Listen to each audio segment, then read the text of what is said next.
Engaging citizens. A game changer for development?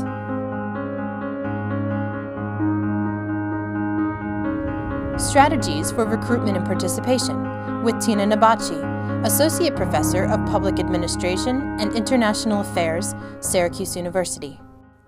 In this section, we'll be looking deeper at the role of participation in affecting public policy.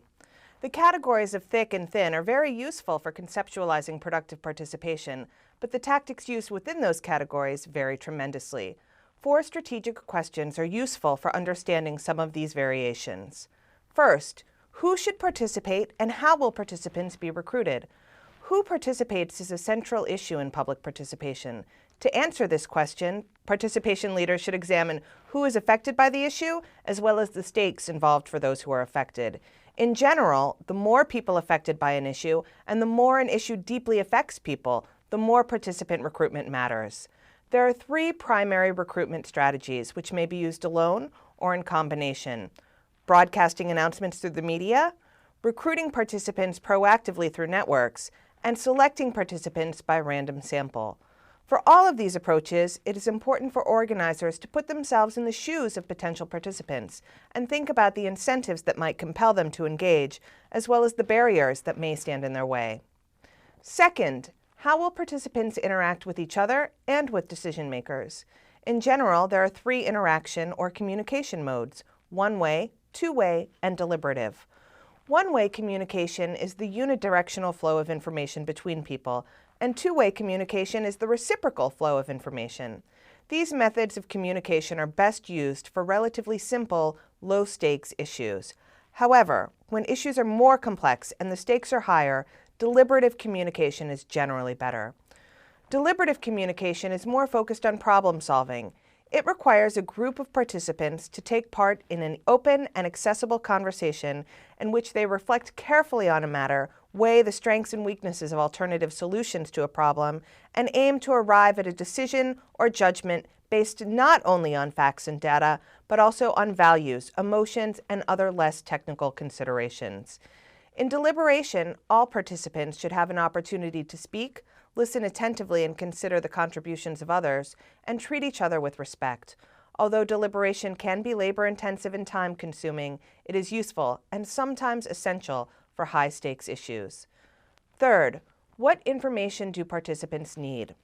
Research shows that participant input improves when they are given high-quality information that provides context and history, is neutral and objective, and includes all perspectives. Whether information is needed, as well as what types of materials are appropriate, depends on the complexity of the issue being examined and the stakes involved. For example, simple, low-stakes issues may not require participant preparation. Others may require specific information provided through websites, infographics, newspaper articles, short presentations, or expert or panel discussions. Complex and/or high-stakes issues almost always require informational materials, such as issue guides, online resources, or experts on the issue who can answer technical questions. The 4th and final strategic question is, how will participation impact policy decisions, problem-solving efforts, or other kinds of public action? This is usually the most difficult question to answer, in part because impacts are dependent on the recommendations, ideas, and commitments of the participants.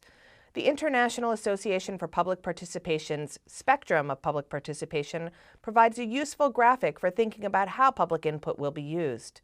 Specifically, this spectrum suggests 5 levels of public input. First, participation can be used to inform the public or provide people with balanced and objective information to assist them in understanding the issue. Second, participation can be used to consult with the public or get feedback on the issue. Third, participation can be used to involve the public or work directly with people throughout the process to ensure that public concerns and aspirations are consistently understood and considered. Fourth, participation can be used to collaborate with the public or partner with them in each aspect of the decision-making process. Finally, participation can be used to empower the public or place final decision-making in their hands. How should participation leaders answer these questions about recruitment, information, interaction, and impact? Well, that depends on the participation scenario they face and the goals they have for engaging the public. There are 6 common participation scenarios. First, participation leaders may want to inform the public. Second, participation leaders may want to gather public input, feedback, and preferences. Third, they may want citizens to generate new ideas or new data. Fourth, participation leaders may want to support volunteerism and citizen-driven problem solving. Fifth, participation leaders may want to make a policy decision. Finally, participation leaders may want to develop a plan or a budget. Faced with these scenarios and frustrated by the inability of conventional meetings and processes to address them, participation leaders have pioneered a wide range of thin and thick participatory tactics. These tactics are roughly organized from thinnest to thickest. They include social media aggregation, surveys and polls, focus groups, online problem reporting platforms, crowdsourcing and contests, crowdfunding and mini-grants, serious games, wiki-based mapping and writing platforms, online networks, collaborative planning processes, participatory budgeting, and public deliberation. Each of these tactics has their own advantages and disadvantages, and some are more applicable in certain scenarios than in others. We'll be looking at some of these participation methods in more detail in later videos and in online resources.